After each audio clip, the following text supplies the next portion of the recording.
Watch this first. What is this? A series of ambitious skyscrapers rise up, each competing to claim the title of tallest in the world.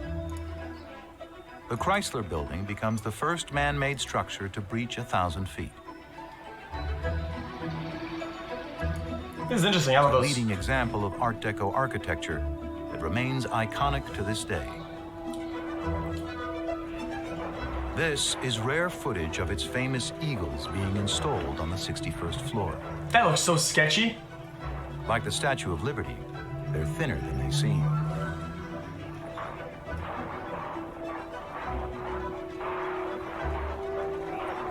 Dude, what the fuck is happening here? The working men who construct the buildings, known as roughnecks, are a special breed.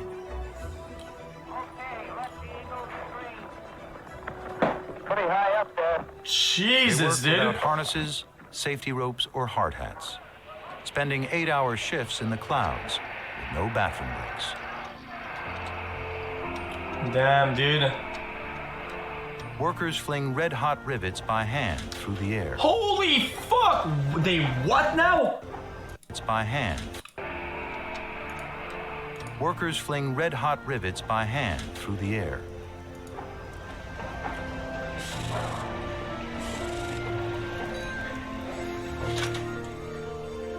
These jobs are so dangerous that 2 out of 5 fall to their deaths or end up disabled. Across town on 34th Street, construction begins on an enormous 102-floor office building, intended to be a symbol of New York's wealth and power. Former New York Governor Al Smith actively promotes the construction.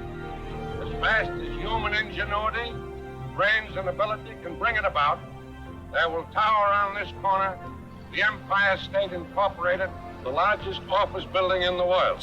Jesus, dude. Some of those buildings probably had like, what, like, you got like 40 deaths, dude? Because with how long and how big those things are, dude. What is that, like 40 kills per fucking buildings? They're the unknown. Way more. Jesus. They're the unsung heroes of construction. Their attitude, I think their casualness, the indifference to the risk that they're taking is what separates the photograph.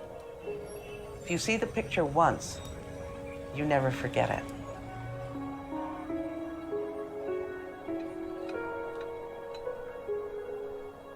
Jesus, dude.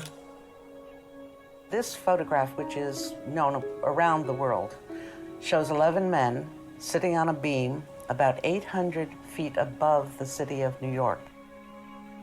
You can see Central Park in the background, see buildings below, and they're casually sitting there, one right next to the other, eating their lunch. And they're all construction workers, and they came from all over the world. There are Irishmen, there are Mohawk Indians. You see the Minecraft sometimes. It's a mixed bag of people, and they're all working in 1931, 32. This is Pog. Well, not, it's not. The image first appeared in the New York Herald Tribune on October 2nd, 1932. The Herald Tribune was a major New York publication. Okay. And I think that generated an enormous amount of excitement about what was going on. They were getting as much publicity as they possibly could in any office that was rented, whether you were a dentist, It's history, or dude. It's cool video, dude. or a major Oh, they did it. I'm corporation, good. they would get you into the news. Rockefeller put 250,000 people to work in the middle of the Depression. There were truckers, there were people in quarries, people making windows, different kinds of people, but it That really looks made a so serious effect. unsafe. Like, what the fuck? These people making windows, different kinds of people, but it really made a serious effect on the economy. And that was the attitude, very, very positive towards the future, very positive towards America, very positive towards business.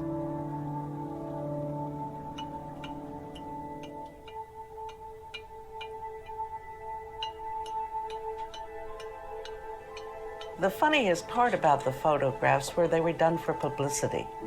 So you'll have stunts, like this fellow Joseph McCloskey holding a flag up that seems to be... Guys, you guys think weird chat and shit like that, chat, but I think what people need to understand is that when times are different, you can't take one instance out of context in our current society and say, wow, that's really weird.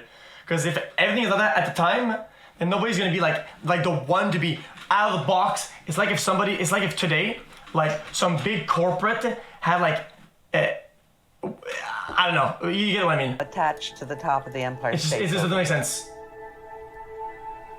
That's called presentism. The other pictures also show men riding the final block of stone up, going to celebrate putting the last stone in place. We do have a photograph taken the same day, and what I call the hats off picture shows them looking at the camera and saying, look at us. They're so proud of themselves. You know, there's a real sense of pride and accomplishment. And I think that's also what all the pictures show, the pride the guys had in their work. And they're ripped, dude. There are a couple of photographers who were present that day. William Leftwich, Charles Ebbets, and Thomas Kelly, who had to have a death wish. And they would have on their back a leather container that contained the glass plates, and they would actually switch them out. I think that they like to show off next to the construction workers. Well, you guys walk these beams, but so can we. We take risks too. That's a good video. The question of the names of all these men comes up frequently. Who are these You get men? sweaty when you watch Because this? on the back of the photograph, they're not identified. Guys, for some reason, every time I'm at a height, or I'm on a cliff, when I look, I feel this weird, contained urge to jump off. But not in a bad way. I think it's human nature. It's like, not in the way you think I'm saying it, but it's a weird thing. I think there's science about it.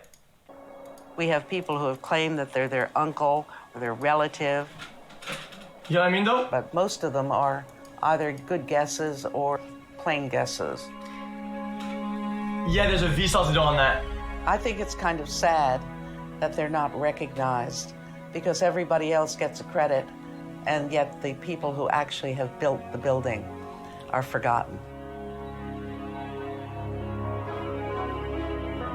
And then I start losing trust in myself. I'm like, dude, what if my brain turns off for 1 second The fact that they are immortalized in this picture, and I lose and judgment? they are the guys who risked their lives building this building.